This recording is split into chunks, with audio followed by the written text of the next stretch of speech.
समन्वय यौगिक या उपसह संयोजी यौगिक इस चैप्टर में अभी तक हम आप लोगों ने दीर्घोत्तरीय प्रश्न के बाद लघुत्तरीय में भी 3 प्रश्न को डिस्कस कर लिया, पढ़ लिया। अब आज से हम आप लोग चौथा प्रश्न को देखेंगे। तो सबसे पहला काम कि चौथा क्वेश्चन आप लिख लीजिए, प्रभावी परमाणु संख्या किसे कहते हैं। अब इस क्वेश्चन के बाद इस आंसर के ऊपर चलेंगे कि इसका आंसर क्या होगा। किसी जटिल यौगिक या आयन के केंद्रीय परमाणु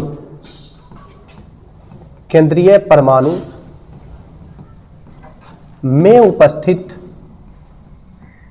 इलेक्ट्रॉन एवं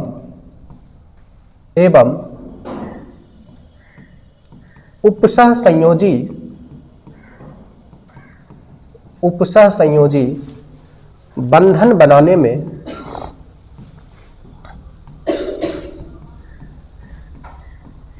भाग लेने वाले इलेक्ट्रॉन के संख्या के योगफल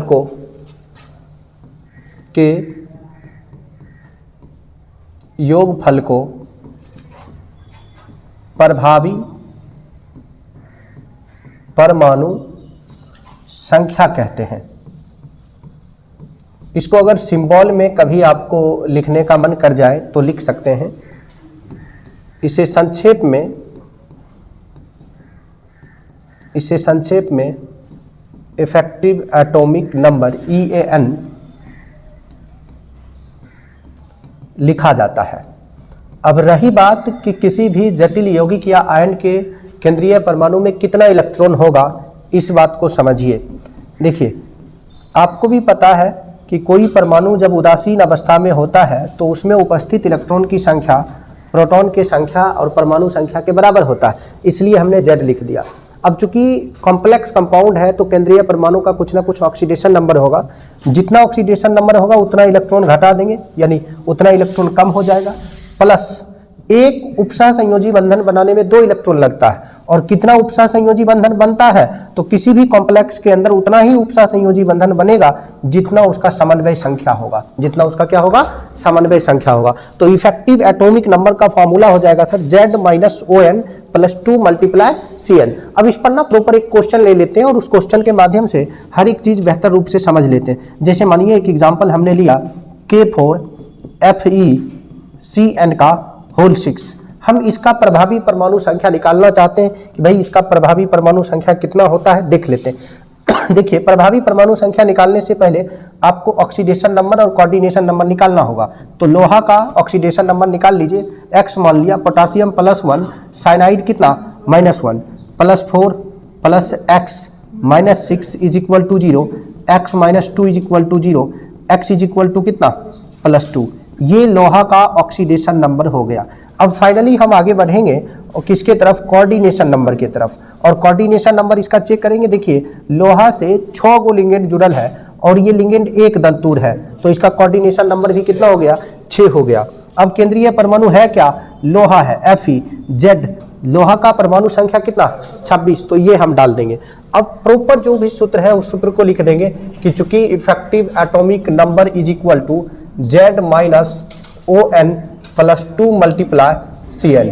इसी के बेस पर काम करेंगे। 26 - 2, भाई ऑक्सीडेशन नंबर कितना आया, 2 आया, प्लस 2 गुना कोऑर्डिनेशन नंबर कितना आया, 6। 26 में से 2 चला गया, 24 + 12 = 36। 36 किसका होता है, क्रिप्टन का होता है। और क्रिप्टन कैसा होता है सर, अस्थाई होता है ना। क्यों अस्थाई होगा, क्योंकि नोबेल गैस है। अगर इफेक्टिव एटॉमिक नंबर प्रभावी परमाणु संख्या अक्रिय गैस के बराबर आ जाए तो समझिए वो कॉम्प्लेक्स अस्थाई है, और अक्रिय गैस के बराबर ना आए तो उस कॉम्प्लेक्स का अस्थायित्व तो थोड़ा कम है। इसको लिख लीजिए, फिर इसके बाद 5 नंबर क्वेश्चन को डिस्कस करेंगे। 5 नंबर क्वेश्चन लिखिए सर। क्वेश्चन नंबर 5 है, जटिल यौगिक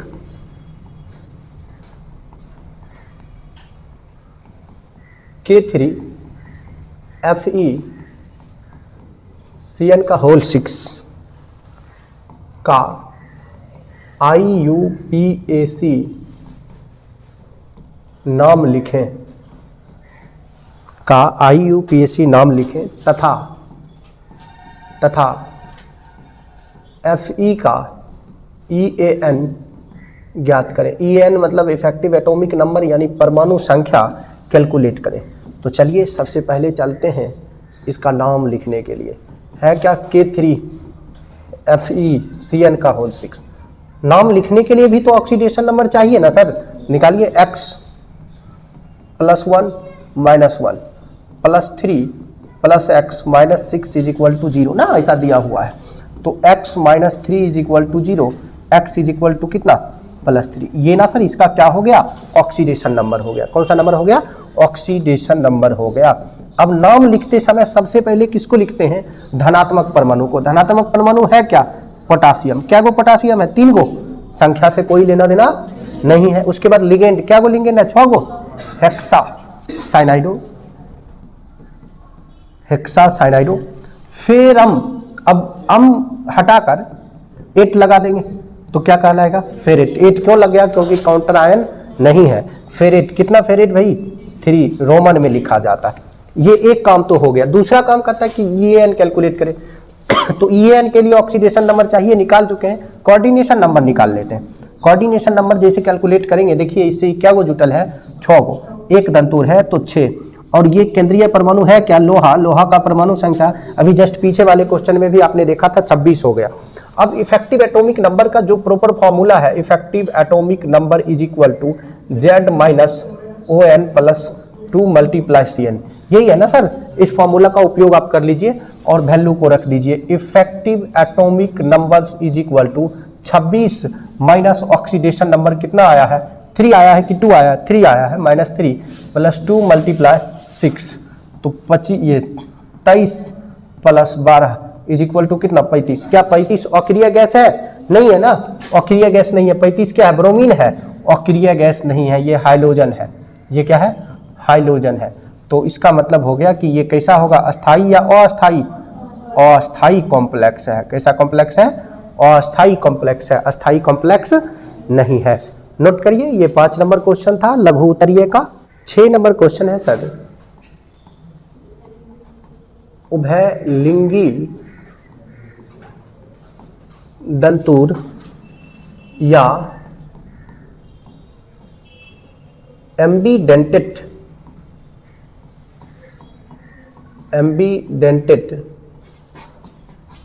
लिगेंड किसे कहते हैं। एक अच्छा क्वेश्चन है ये क्वेश्चंस विशेष तौर पर ऑब्जेक्टिव में पूछे जाने की संभावना बनी रहेगी। देखिए, उभयलिंगी या एम्बीडेंटेड इसी का इंग्लिश नाम है। अब ये वैसे एक दंतुर लिगेंड होते हैं जिसमें 2 अलग अलग दाता परमाणु उपस्थित हो। कितने, 2 अलग अलग दाता परमाणु उपस्थित हो। सो लिखिए, वैसा एक दंतुर लिगेंड जिसमें 2 अलग अलग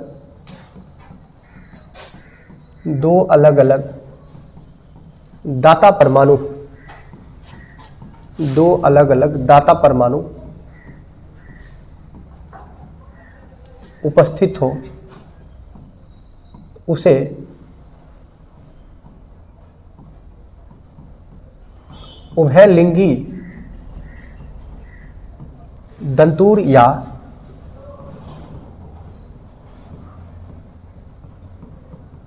एम्बीडेंटेड लिगेंड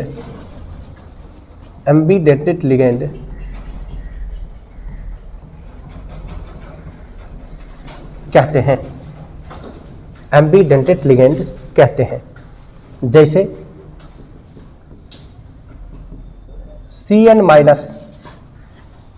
CN- में अभी कार्बन डोनर एटम है, जब यही NC- होता है तो नाइट्रोजन डोनर एटम हो जाता है। डोनर एटम के नीचे हम अंडरलाइन कर देते हैं, ये हो गया। दूसरा SCN- थायोसाइनेट, अभी थायोसाइनेट में सल्फर डोनर एटम है, अब इसको आइसोथायोसाइनेट कर देते हैं, NCS कर देते हैं, तो अब डोनर एटम नाइट्रोजन हो गया। तीसरा NO2 minus nitrogen donor atom है, और इसी को जब हम कहेंगे ONO ऐसे सिचुएशंस में तो यहाँ ऑक्सीजन डोनर एटम है। अब समस्या क्या है, देखिए जब यहाँ पर कार्बन डोनर एटम होगा तो नाइट्रोजन नहीं होगा, नाइट्रोजन होगा तो कार्बन नहीं होगा, यानी एक साथ कोई एक एलिमेंट ही इलेक्ट्रॉन डोनेट कर सकता है, दोनों एक साथ डोनेट नहीं कर सकता। कैपेसिटी दोनों के पास है लेकिन दे एक सकता है। ऐसे वाले लिगेंड्स को हम क्या कहते हैं, उभय लिंगी दंतुर कहते हैं या एम्बीडेंटेड लिगेंड कहते हैं। 7 नंबर क्वेश्चन है सर, किलेट लिगेंड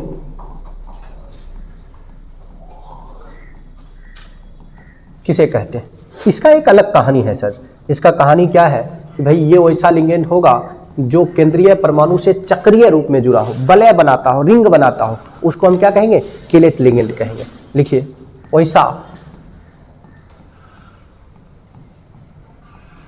वैसा लिगेंड जो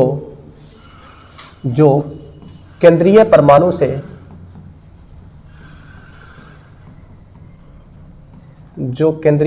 से चक्रीय रूप में जुड़ा हो उसे किलेट लिगेंड कहते हैं, उसे किलेट लिगेंड कहते हैं। जैसे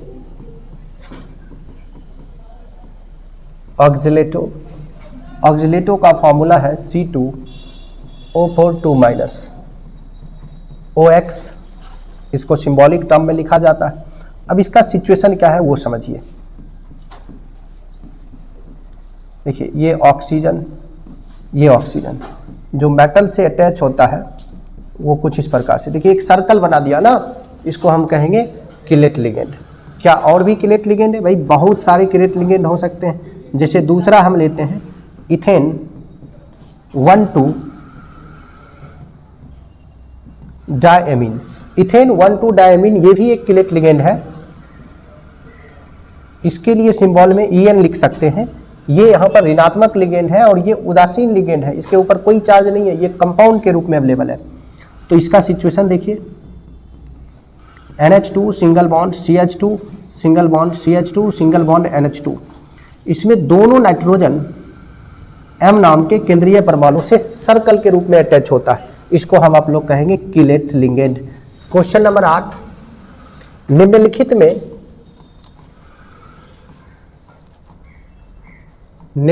में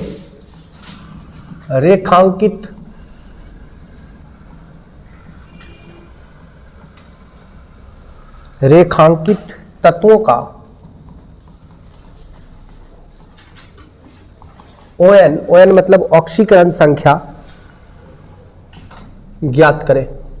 कुछ एक कंपाउंड दिए हुए हैं, उसमें से जो तत्व अंडरलाइन है उसका ऑक्सीकरण संख्या कैलकुलेट करना। जैसे K2 Fe अंडरलाइन है, NH3 का whole thrice SO4 to the power +2। इसमें Fe का ऑक्सीकरण संख्या कैलकुलेट करना है तो इसको हम X मान लेंगे। ये पोटासियम +1 हो जाएगा, अमोनिया एक यौगिक है और सल्फेट का चार्ज कितना -2 हो जाएगा। इन सभी चार्ज को रख के हम सॉल्व कर लेते हैं। +2 +X +0। देखिए सल्फेट एक क्यों है, SO4 पूरा एक होता ही नहीं, 4 से गुना कर दीजिएगा, गलत हो जाएगा सर।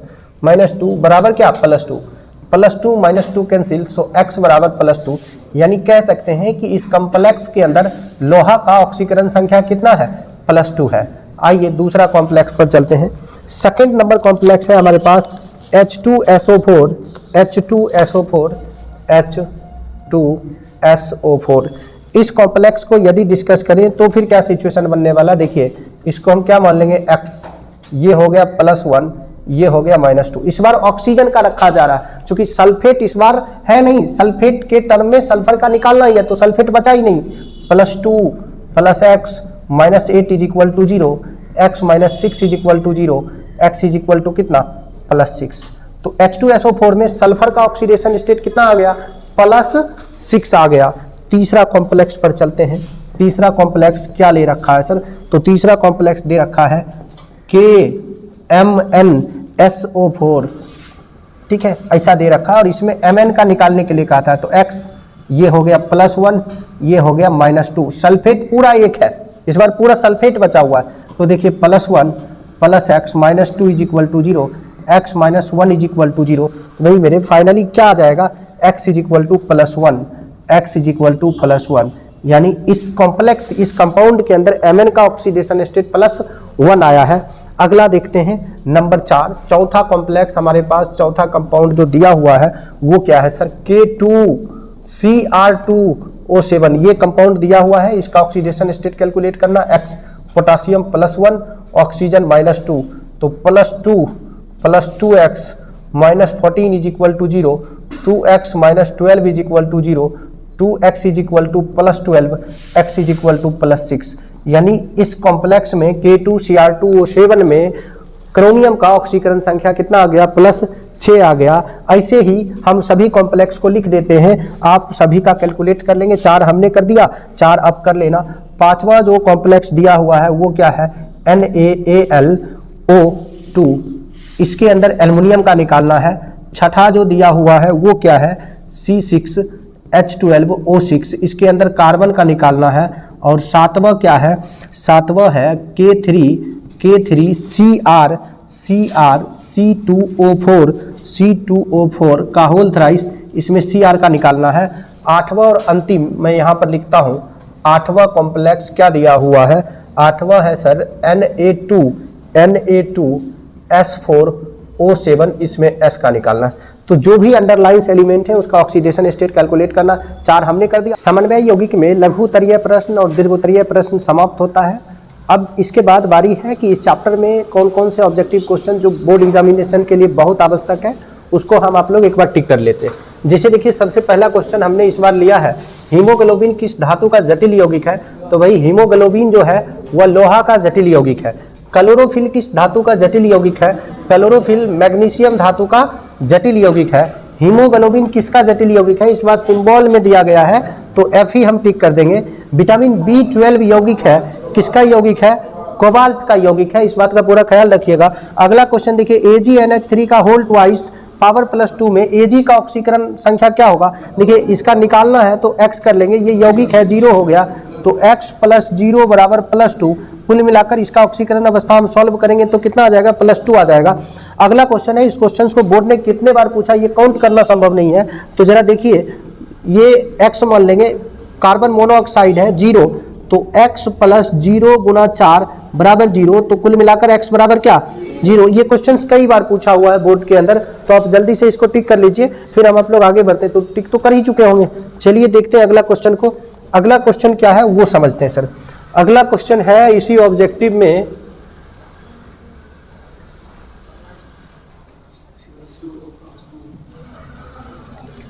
K4COCN का होल 6 में CO का ऑक्सीकरण संख्या, इसका निकालना। देखो पोटासियम +1 होगा, ये -1 होगा, तो +4 + x - 6 = 0, x - 2 = 0, x +2।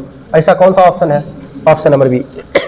CO का होल 4 में CO का ऑक्सीकरण अवस्था कितना है? देखो इसका x मानेंगे, ये कार्बन मोनोऑक्साइड 0 है, तो ऑलरेडी कितना आ जाएगा? 0 आ जाएगा। अभी ऑक्सीकरण संख्या के क्वेश्चंस बहुत ज़्यादा पूछे जाते हैं और पूछा जो जाता है उसके अकॉर्डिंग तो आप वर्क भी कर सकते हैं। जैसे देखिए इसका हम क्या मान लेंगे? x मान लेंगे। इसका कितना होगा? -2, क्रोमियम का निकालना था, तो x माइनस कितना? 8, अब बराबर चार्ज पहले से क्या है? -2, तो चार्ज पहले से जो है वो रख देंगे। x - 2 + 8 = x बराबर कितना आ चुका है?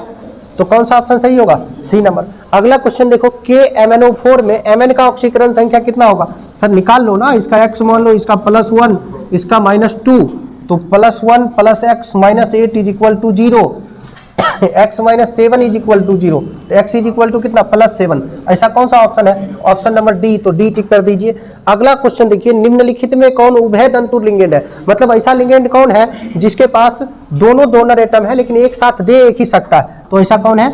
NO2-, इसमें हाइड्रोजन नहीं है, इसमें डोनर एटम कौन है? ऑक्सीजन है, इसमें डोनर एटम केवल नाइट्रोजन है, इसमें डोनर एटम केवल ऑक्सीजन है। लेकिन ये ऐसा है कि जिसमें डोनर एटम नाइट्रोजन भी है, ऑक्सीजन भी है, लेकिन शर्त यह है कि एक साथ एक ही एटम्स इलेक्ट्रॉन को डोनेट कर सकता है, दोनों डोनेट नहीं कर सकता है। सर अगला क्वेश्चन देखो, अगला क्वेश्चन क्या है, निम्नलिखित में कौन उभय दंतुर लिगेंड है।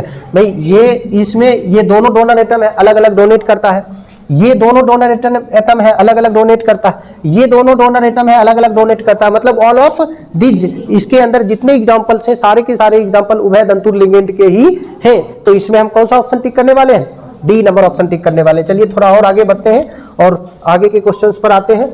आगे का क्वेश्चन क्या है वो देख लेते हैं। सर क्वेश्चन नंबर 12 तक तो हो गया, 13 में चलते हैं और 13 नंबर क्वेश्चन में देखते हैं कि 13 नंबर क्वेश्चन है क्या। 13 नंबर क्वेश्चन है सर, इडिटा क्या है। इडिटा एक हेक्साडेंटेट लिगेंड है जिसके अंदर 4 गो ऑक्सीजन दाता परमाणु और 2 गो नाइट्रोजन दाता परमाणु अवेलेबल होता है। किसके अंदर, इडिटा के अंदर। एथिलीन डायमीन क्या है, बाइडेंटेट लिगेंड है। कैसा लिगेंड है, बाइडेंटेट लिगेंड है। SCN लिगेंड में कौन दाता परमाणु, देखिए ये एक उभय दंतुर लिगेंड है जिसमें सल्फर और नाइट्रोजन ये दोनों दाता परमाणु है। तो ऐसा ऑप्शन है हमारे पास, sulphur nitrogen, option number D, B एवं सी दोनों। अगला क्वेश्चन देखिए, इडिटा में कितना नाइट्रोजन दाता परमाणु होता है। ऊपर अभी जस्ट आपने देखा 2 नाइट्रोजन दाता परमाणु होता है। ऑक्सीजन पूछा जाता तो हम किसको टिक करते, 4 को टिक करते। लिगेंड का दाता परमाणु केंद्रीय परमाणु से किस बंधन द्वारा जुड़ता है। देखिए लिगेंड का दाता परमाणु केंद्रीय परमाणु से उपसह संयोजी बंधन द्वारा जुड़ता है। उसके बाद आइए CO का होल फॉर्म में CO का समन्वय संख्या मतलब उपसह संयोजी संख्या, कोऑर्डिनेशन नंबर। तो कोऑर्डिनेशन नंबर निकालने का बहुत सिंपल फॉर्मूला था, नंबर ऑफ लिगेंड 4 गो गुना दंतुर, तो एक दंतुर है 4, मतलब ये कितना हो गया 4 हो गया। चलिए आगे बढ़ा जाए, अगला क्वेश्चन को देखते हैं हम लोग। तो अगला क्वेश्चन क्या है ऑब्जेक्टिव में, अगला क्वेश्चन एक और है इसमें, वो देख लेते हैं सर। जटिल यौगिक CO C2O4 का होल ट्वाइस NH3 का होल ट्वाइस में CO का समन्वय संख्या क्या होगा, बताइए इसका कोऑर्डिनेशन नंबर क्या होगा। सर देखो सर, ये क्या गो है, ऑक्जिलेट 2 गो है और ऑक्जिलेट कैसा होता है, द्विदंतुर होता है, 2 से गुना कर देंगे। अमोनिया क्या गो है सर, 2 गो है। अमोनिया कौन सा दंतुर है, एक दंतुर है, तो 4 + 2 बराबर कितना 6, तो इसका कोऑर्डिनेशन नंबर कितना हो गया 6। कौन सा ऑप्शन सही होगा, सी नंबर ऑप्शन सही होगा।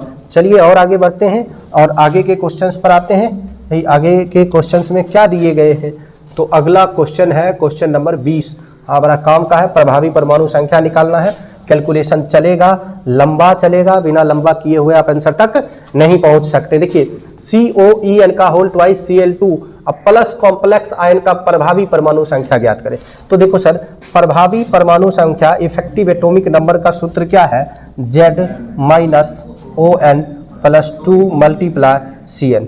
अब एक चीज तो हमको पता चल गया, यहाँ पर कोबाल्ट है, कोबाल्ट का परमाणु संख्या कितना होता है 27। ON निकालना होगा सर, मान लो ना इसका X मान लेते हैं, ये यौगिक है 0, इसका कितना -1, तो X + 0 - 2 बराबर +1, तो फाइनली X बराबर क्या आ गया +3। ये हो गया ऑक्सीडेशन नंबर, तो यहाँ पर रख देते हैं माइनस, पहले से फॉर्मूला में है +3 रख देते हैं, +2 × अब इसका कोऑर्डिनेशन नंबर भी कैलकुलेट करना होगा। इसका कोऑर्डिनेशन नंबर अगर कैलकुलेट करें, देखिए EN जो है वो द्विदंतुर है भी 2 गो, तो 2 × 2, और Cl एक दंतुर है क्या वो 2 गो, तो 2 × 1, तो 4 + 2 बराबर कितना 6। तो भाई मेरे यहाँ पर कितना डाल दो 6 डाल दो। देखो 27 में से 3 चला गया, 24 + 12 = कितना 36। ऐसा कौन सा ऑप्शन है, ऑप्शन नंबर बी करेक्ट है। बहुत अच्छा क्वेश्चन है, ऐसे क्वेश्चंस बिना बनाए हुए आप नहीं कर सकते हैं। जैसे देखिए 21 नंबर क्वेश्चन मैं आपके लिए छोड़ देता हूं, सेम कॉन्सेप्ट के ऊपर क्वेश्चन बनाना, आयन का प्रभावी परमाणु संख्या कैलकुलेट करना, और देख लीजिए कि क्या कैलकुलेट करके आ रहा है, 27 आ रहा है कि 33 आ रहा है कि 36 आ रहा है, जो भी आ रहा है वो टिक कर दीजिए। और अगर इसमें से कोई नहीं आ रहा है तो किसको टिक करना, नन ऑफ दिस को। तो क्वेश्चन नंबर 21 आपके लिए है। आइए क्वेश्चन नंबर 22 में चलते हैं। K4FeCN का होल 6 यौगिक है, क्या है, द्वियक यौगिक है या जटिल यौगिक है। देखिए जरा ध्यान से समझिए, द्वियक यौगिक डबल साल्ट वो होगा जिसमें आपको क्रिस्टल वाटर दिखेगा, क्या दिखेगा, तो बताइए इसमें क्रिस्टल वाटर है, नहीं है, तो ये क्या होगा, जटिल यौगिक होगा। K4FeCN का होल 6 क्या है, जटिल यौगिक को ही हम क्या बोलते हैं, जटिल लवण भी बोलते हैं। NiCO का होल 4 का IUPAC नाम बतावे, इसका IUPAC नाम क्या होगा, सबसे पहले ऑक्सीडेशन स्टेट कैलकुलेट करेंगे, इसका चार्ज क्या 0, तो भाई X + 0 बराबर 0 = X बराबर कितना 0। अब नाम लिखेंगे तो टेट्रा निकेल, टेट्रा निकेल नहीं सर, टेट्रा कार्बोनिल निकेल 0, एक यही ऑप्शन मैच कर रहा है ना, तो ऑप्शन नंबर सी करेक्ट। अब आइए 25 नंबर में NiCO का होल 4 का ज्यामितीय आकृति क्या होगा। देखिए कोऑर्डिनेशन नंबर कितना 4 है, तो कोऑर्डिनेशन नंबर 4 वाले में दो ही सिचुएशन बनता है, या तो चतुष्फलकीय होगा या फिर वर्गतलीय होगा। अब चूंकि यहाँ पर लिगेंड उदासीन है, लिगेंड कैसा है, उदासीन है, कोई विरोध नहीं करेगा। जब लिगेंड उदासीन मिल जाए तो हमें क्या टिक कर देना है, चतुष्फलकीय टिक कर देना। चलिए थोड़ा और आगे बढ़ते हैं और आगे भी जितने ऑब्जेक्टिव क्वेश्चन हैं उसको हम आप लोग कंप्लीट कर लेते हैं। तो भाई अगला क्वेश्चन क्या है, क्वेश्चन नंबर 26 को देखते हैं। 26 नंबर क्वेश्चन है K4FeCl6, ये क्वेश्चन दिया हुआ है।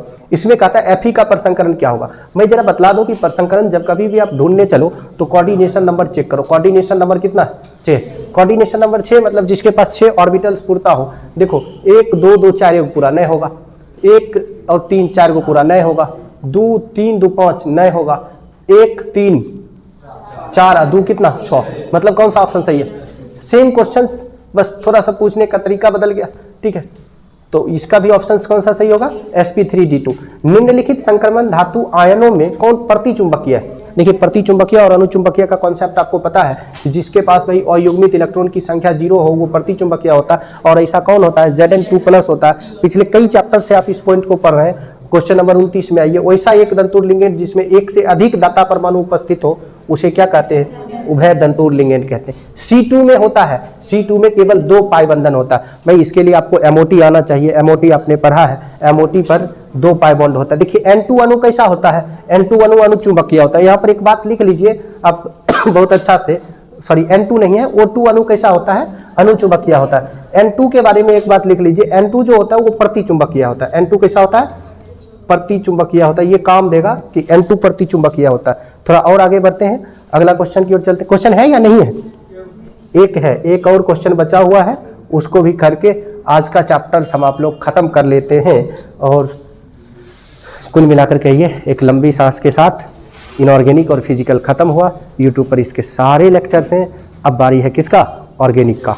तो ऑर्गेनिक को भी हम यूट्यूब पर पूरे शून्य लेवल से पढ़ाने वाले हैं। पहले इसको टिक तो कर लो, जा कहाँ रहे हो भाई। DsP2 का ज्यामितीय आकृति क्या होगा।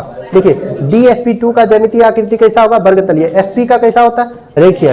Sp3 का कैसा होता है, चतुष्फलकीय।